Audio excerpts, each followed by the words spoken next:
नमस्कार, ये आकाशवाणी शिमला है। अब आप प्रभा शर्मा से प्रादेशिक समाचार सुनिए। प्रदेश में तीसरी से 7वीं कक्षा तक के विद्यार्थियों के लिए 10 नवंबर से स्कूल खोले जाएंगे। राज्य मंत्रिमंडल की आज शिमला में मुख्यमंत्री जयराम ठाकुर की अध्यक्षता में हुई बैठक में ये निर्णय लिया गया। इसके अलावा पहली और दूसरी कक्षा के बच्चों के लिए भी 15 नवंबर से स्कूल खोलने को मंजूरी दी गई। बैठक में परिवहन बसों का परिचालन 50% मानदंड के बजाय पूरी क्षमता के साथ करने का निर्णय भी लिया गया। इसके अलावा प्रदेश के विभिन्न भागों में 21 नवंबर को जनमंच कार्यक्रम करवाने को भी स्वीकृति दी गई। बैठक में भाजपा के स्वर्णिम दृष्टि पत्र के कार्यान्वयन की प्रगति की समीक्षा भी की गई। राज्य सरकार ने स्वर्णिम दृष्टि पत्र को नीति दस्तावेज के रूप में अपनाया है और सामान्य प्रशासन विभाग की ओर से इस संबंध में प्रस्तुति दी गई। मंत्रिमंडल ने प्रदेश विधानसभा का शीतकालीन सत्र 10 से 15 दिसंबर तक करवाने का निर्णय भी लिया। इस दौरान सदन की कुल 5 बैठकें होंगी। राजकीय दंत महाविद्यालय शिमला के PGMDS विद्यार्थियों की छात्रवृत्ति इस वर्ष 1 अप्रैल से 5,000 रुपए प्रति माह बढ़ाने को भी बैठक में स्वीकृति प्रदान की गई। मंडी में राज्य विश्वविद्यालय स्थापित करने को लेकर मुख्य सचिव की अध्यक्षता में एक समिति गठित करने को भी मंजूरी दी गई। मंत्रिमंडल ने प्रदेश सचिवालय के सामान्य प्रशासन विभाग में सेकेंडमेंट के आधार पर चालकों के 10 पद भरने का भी निर्णय लिया।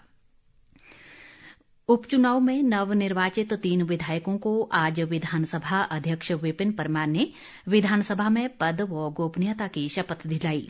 इनमें जुब्बल कोटखाई से रोहित ठाकुर, अर्की से संजय अवस्थी और फतेहपुर से भवानी सिंह पठानिया शामिल हैं। ये तीनों विधायक कांग्रेस के टिकट पर जीतकर विधानसभा पहुंचे हैं। विधानसभा में अब भाजपा के 43 जबकि कांग्रेस के 22 सदस्य हैं। इसके अलावा एक माकपा जबकि 2 निर्दलीय विधायक शामिल हैं। प्रदेश में कोरोना महामारी से स्वस्थ होने वाले मरीजों की दर 97.7% हो गई है। स्वास्थ्य विभाग के एक प्रवक्ता ने बताया कि अब तक राज्य में 2,24,890 लोग कोरोना पॉजिटिव पाए गए हैं, जिनमें से 2,19,895 लोग स्वस्थ हो चुके हैं। प्रवक्ता ने कहा कि प्रदेश में कोरोना पॉजिटिविटी दर 6% दर्ज की गई है। इसके अलावा कोविड मृत्यु दर 1.6% है। स्कूलों में एक सप्ताह के अवकाश के बाद आज से 8वीं से 12वीं कक्षा की नियमित कक्षाएं शुरू हो गई हैं। गौरतलब है कि प्रदेश के स्कूलों में कोरोना संक्रमण की चेन को तोड़ने के लिए राज्य सरकार ने 1 नवंबर से 7 नवंबर तक स्कूलों में अवकाश की घोषणा की थी।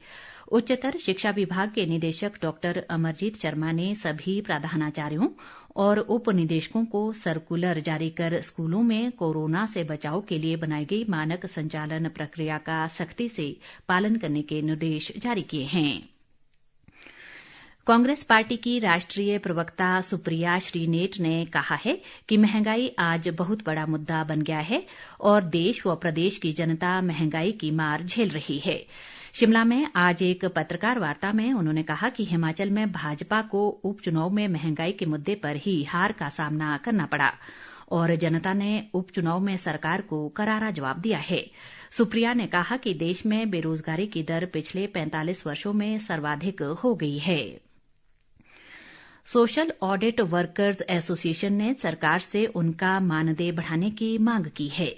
एसोसिएशन के एक प्रतिनिधिमंडल ने आज ऊना जिला के थानाकलां में ग्रामीण विकास व पंचायती राज मंत्री वीरेंद्र कंवर से भेंट कर सोशल ऑडिट वर्कर को मासिक वेतन को लेकर नीति बनाने का आग्रह भी किया। वीरेंद्र कंवर ने प्रतिनिधिमंडल को भरोसा दिलाया कि उनकी सभी जायज मांगें पूरी की जाएंगी। प्रदेश में आज अभी तक कोरोना के 17 नए मामले आए हैं, जबकि 207 लोगों ने इस महामारी से जंग जीती है। प्रदेश में इस समय कोरोना के सक्रिय मामलों की संख्या 1023 है। प्रदेश में आज कोरोना महामारी से अब तक 3 लोगों की मृत्यु हुई है, जिसे मिलाकर इस महामारी से मरने वालों की संख्या बढ़कर 3,765 हो चुकी है। देश में बच्चों को भी जल्द ही कोरोना का टीका लगेगा। इसके लिए केंद्र सरकार ने 12 साल या उससे ज्यादा उम्र के बच्चों के टीकाकरण के लिए मंजूरी दे दी है। इसके साथ ही ये समाचार बुलेटिन समाप्त हुआ। नमस्कार।